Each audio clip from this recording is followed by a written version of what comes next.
Now, thank you very much for being with us. I know we originally booked you to talk immigration. Obviously, I want to get your reaction, though, to the news that we've been following for the last 40 minutes, which is the Supreme Court upholding Donald Trump's latest version of the administration's travel ban. Your reaction?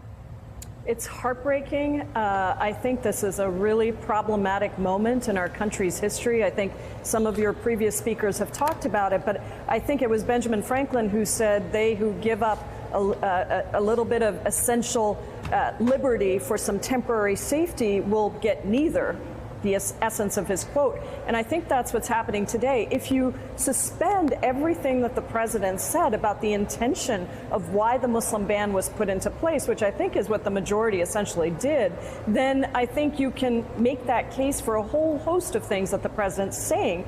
And I really worry about the fact that we may be suspending parts of the Constitution in the name of giving the president broad authority around security. I worry about, the tweets he's been putting out about eliminating due process for immigrants coming over the border. The Constitution is very clear on this. And I think taking this out of context, making a decision that says, well, we don't think it was a Muslim ban, when the president himself said over and over again that it was a Muslim ban until he realized it was a problem for him legally, that I think is a big problem. And I just want to say, I think Muslims, we've already been getting calls to our office. I have a lot of Muslim constituents in my district, Americans whose family members now are going to be banned from traveling here, people who are not going to be able to go back home. And I think that this is, they are devastated. And so I would just say to all the Muslim Americans across the country, know that America loves you, know that we do not intend to discriminate against you,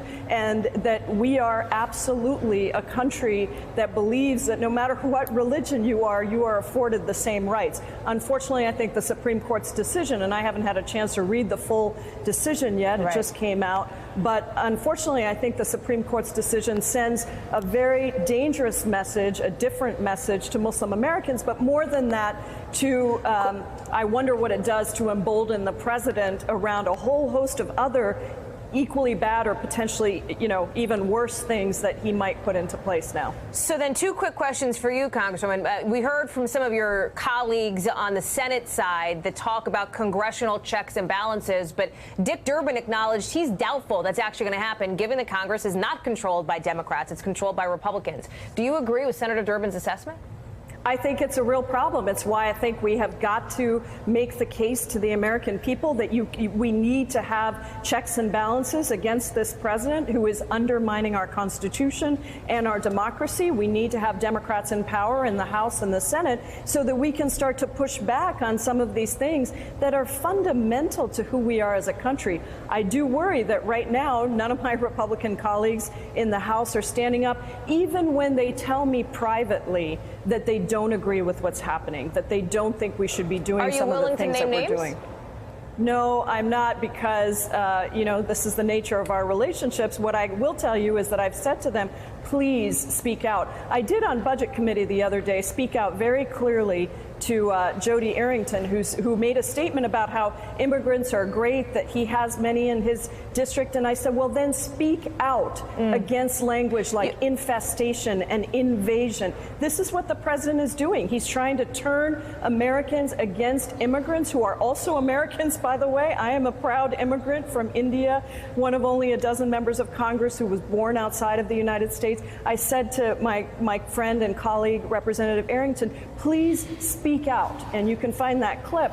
But, unfortunately, that's not what's happening. Last one before I have to let you go here, Congresswoman. Do you blame, or what's your Mitch McConnell at all, given his, for example, touting today, his campaign at least, that he was able to help get Justice Neil Gorsuch on the court, and Justice Gorsuch obviously voting to uphold, in essence, the administration's travel ban? I do, because he held up the nomination of Merrick Garland, as Mazie Hirono said, refused to allow a vote on that. And now we have Justice Gorsuch. And we've all been worried about exactly what Justice Gorsuch was going to say and do. And I think the president and the administration's new tactic is to let everything go to the Supreme Court, because they have a conservative court now, majority conservative court. And they're thinking, great, we'll let it go through the legal system. We'll let it go to the court. We'll let the court decide. And we will undermine the Constitution. Don't forget that at the time that the Japanese internment happened, everyone thought that that was okay. And it took us a very long time to apologize, to say that that was wrong. But we cannot let ourselves go down that road You're again. comfortable making that comparison here to as Mazie Hirono did to the Japanese internment camps? I'm comfortable making the comparison to a country that does not pay attention to constitutional rights and that discriminates against an entire body of people. Yes, absolutely. Thank you for checking out our YouTube channel. Why don't you subscribe? It's really easy. Just click on that button down there. And for more news from MSNBC, click on any of these videos here for the latest interviews and highlights. You can get more videos from MSNBC with our newsletters. Head over to msnbc.com/newsletters to sign up.